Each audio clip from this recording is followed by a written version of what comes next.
अफगानिस्तान में बल्ख शहर के पास एक बहुत बड़ा रईस मौसूल अब्बा रहता था। जागीरदार था, पुराना, पैसा बहुत था और वह रकम को नाम मात्र सूद पर देता था। मौसूल अब्बा अफगानिस्तान के बल्ख शहर के पास।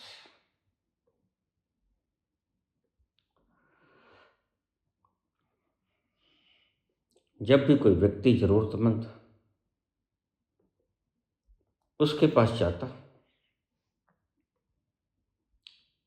कोई बच्ची की शादी करनी है, कोई बेटे की शादी करनी है, कोई बीमारी आ गई, कोई जरूरत पड़ गई,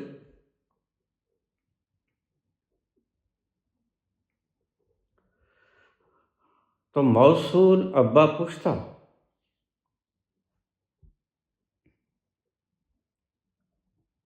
कब वापस कर दोगे?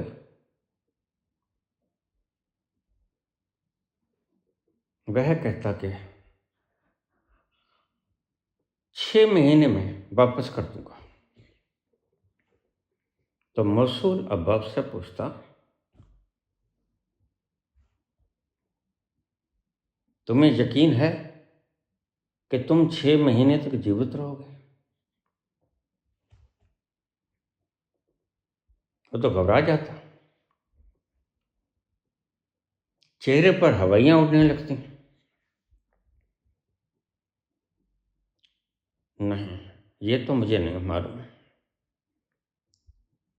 ईमान से कहता हूं, मुझे नहीं मालूम। तुम 6 महीने को बात करते हो अब्बा, मुझे अगले पल को पता नहीं।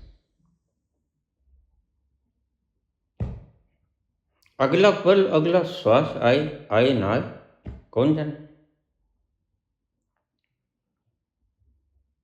ठीक, तुमने कोई तरक्की की? तरक्की? हाँ, तरक्की की मैंने, कारोबार खूब बढ़ाया। कहते नहीं, उसको तरक्की थोड़े कहते हैं, वो तो छोड़ के चला जाएगा। मैंने घर मकान बनाए। नहीं नहीं, ये भी तरक्की नहीं होती बेटा। तूने वास्तव में कोई तरक्की की?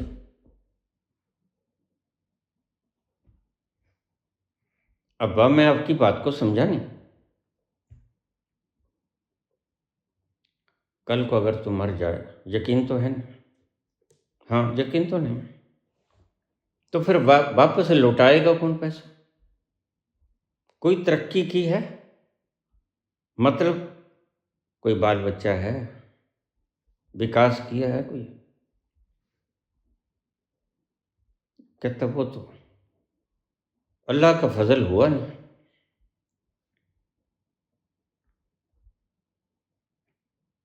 फिर तू जा।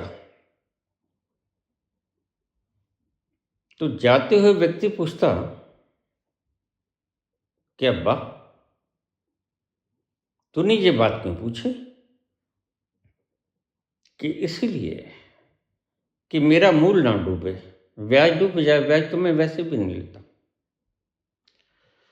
ब्याज तो तुम देने आओगे तो बस तुम ईमानदार हो, मैं वो वापस कर दूंगा। क्या कोई 1% का ब्याज सालाना कोई ब्याज थोड़ी होता है।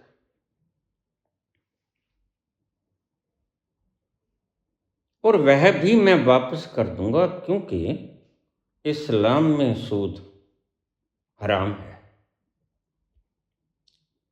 बस यह नाम मात्र मैं पूछा करता हूं। तो अगर तरक्की नहीं की तो फिर वापस की उम्मीद मेरे पास नहीं है, मेरी रकम कट जाए। ब्याज को छोड़ो, मेरा मूल न घटे। चला जाता है।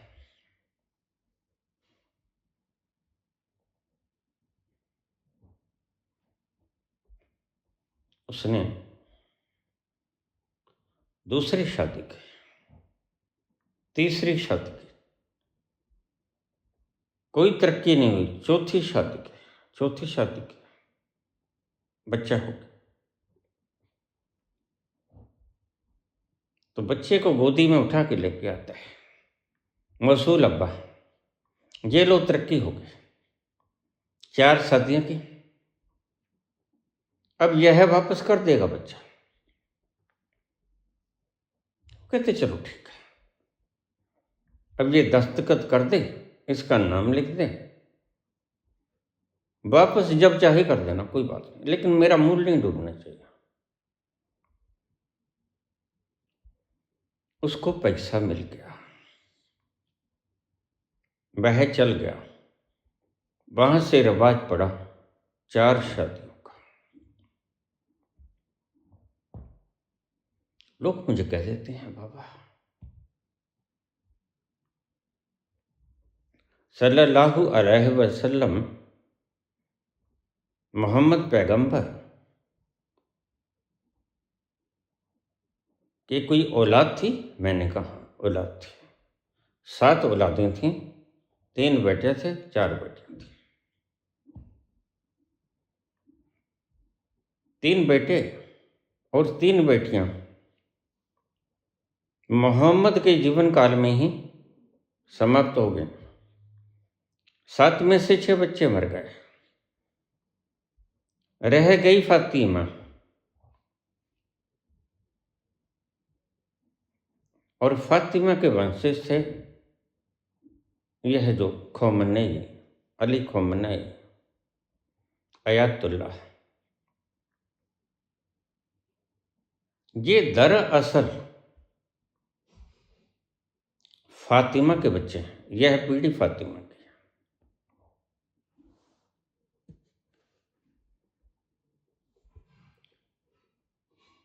तब से 4 शादी का रिवाज पड़ा, मतलब तरक्की होनी चाहिए।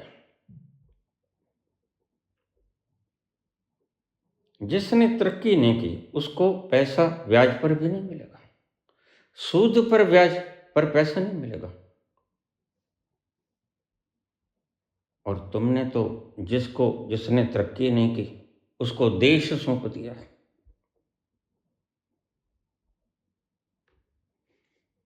अब उम्मीद रखते हो कि वो देश को वापस लुटा देगा? नहीं, उम्मीद मत रखना। मैंने तो उसी दिन उम्मीद त्याग दी थी। क्या तरक्की का तन RSS का है, मैंने कहा फिर उम्मीद मत करना। फिर मूल डूब गया। मुझे लोग कह देते हैं, पांव को हाथ लगाते हैं, पूछते हैं, बाबा आपकी तो बात सही निकली, इसने तो डुबो दिया, इसने तो बेच दिया। मैंने कहा बाबा कभी झूठ नहीं बोलते।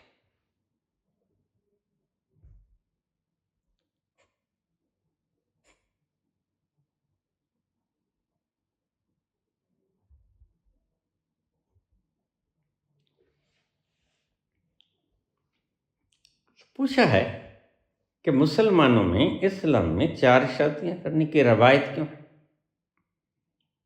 यहां से आगाज हुआ, बहुत पहले की बात है। सूद लेना नहीं है, सूद हराम है, मूल बचा रहे काफी है। लेकिन अगर तुमने तरक्की नहीं की तो पक्का है कि चुकाएगा कौन? मौत तो एक दिन आएगी। तो मैंने उसी दिन कहा था, तुम भूल जाओ, यह गद्दी कभी छूटने वाली है नहीं।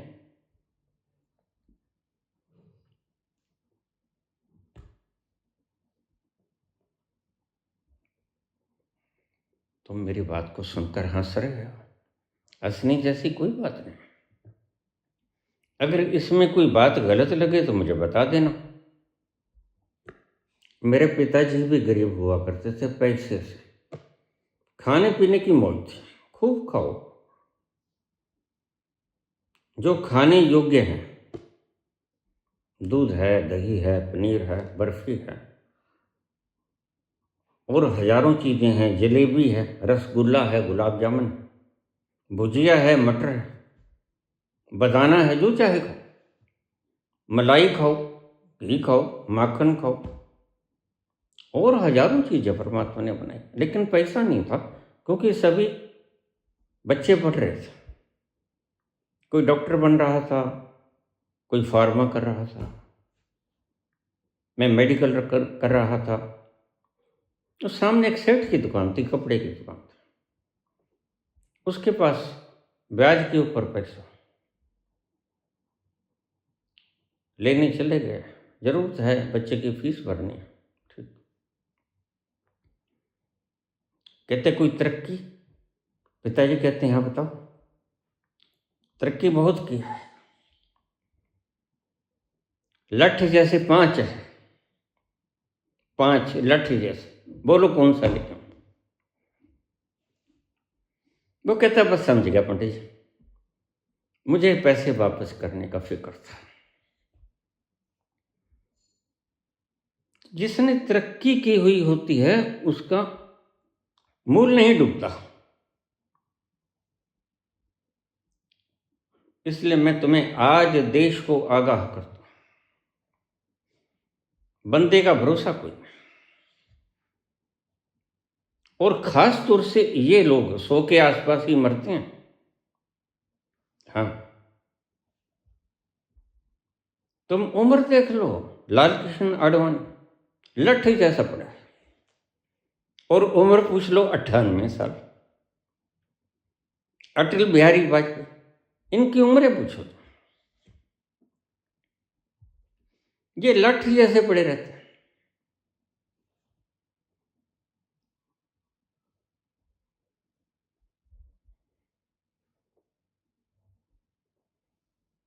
पिताजी कहते 1 number, 2 number, 3 number, 4 number, 5 number, बोल कौन सा?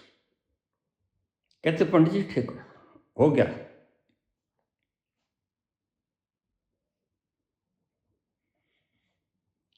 कभी भी ऐसे व्यक्ति को देश मत सौंप देना कि जिसके पास लौटाने को तरक्कियात का कोई साधन नहीं।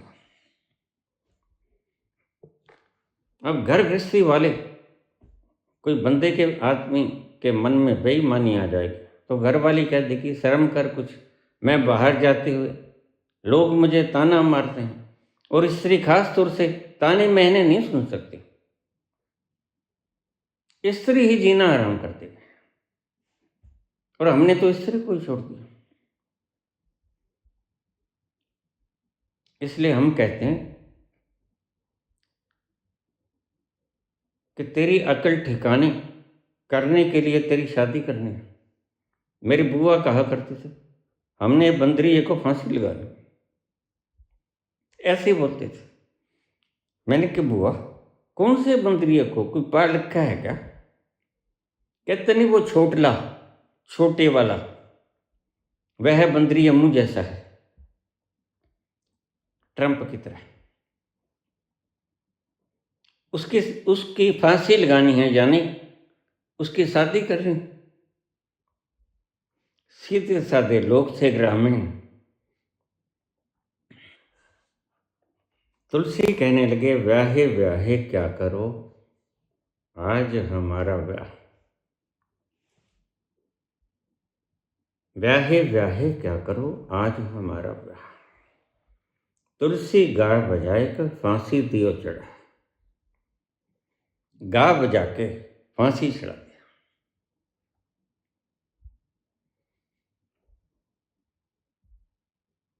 तो मैंने बुआ से कहा तुम यहीं पड़ी रहती हो? वो दादी मर गई, फिर उसके बाद कहती क्या करूं बेटा, बहानाबाजी करके बैठे रहो। मैंने कहा क्यों? अरे तेरा फुफड़ 100 रोटी खावे, आराम 100 रोटी, और उसका पेट ऐसा जैसे 2 साल का बच्चा। वो भी ट्विन 2 हूं,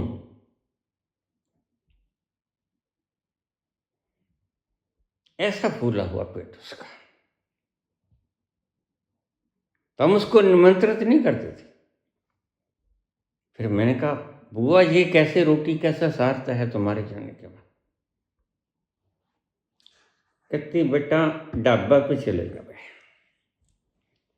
वैसे तो शर्म आवे कहने लगे। कहते 10 जनों की रोटी भेज दियो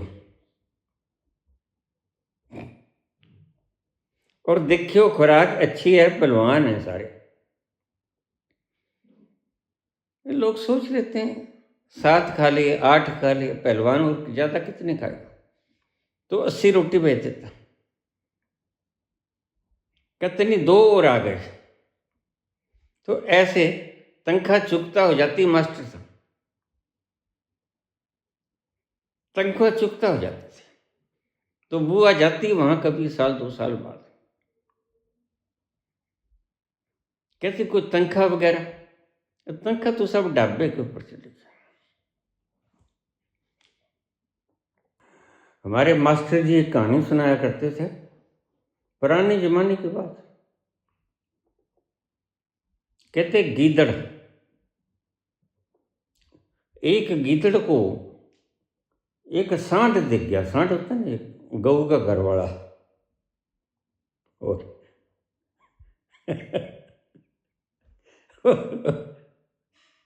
और कैसे समझाऊं बताओ मेरे को? समझा तो दिया तुमने, गऊ का घर वाला सांड नहीं होता। चलो, अरे बैल नहीं होता मूर्ख, बैल तो बाद में बनाया जाता है। तो उसके जो अंडकोश होते हैं, ये हमारी टीचर ने बात सुनी थी। मजाकिये लोग होते थे, सत्य को बातों ही बातों में प्रकट कर देते थे। तो अंडकोश भारी होते हैं, लटके रहते हैं। तो गीदड़ ने कहा आज और तो कुछ नहीं, ये अंडकोश बस गिरने ही वाले हैं, इनको खा लो। जैसे अब आप कहते हो कि सुब्रमण्यम स्वामी रोज कहते थे, रोज रवीश कुमार कहते थे, बस 24 घंटे बाद मोदी जी कुर्सी छोड़ देंगे। मैंने कहा देखो, जैसे उस सांड के गोले गिरते नहीं, ऐसे ही ये को नहीं छोड़ा।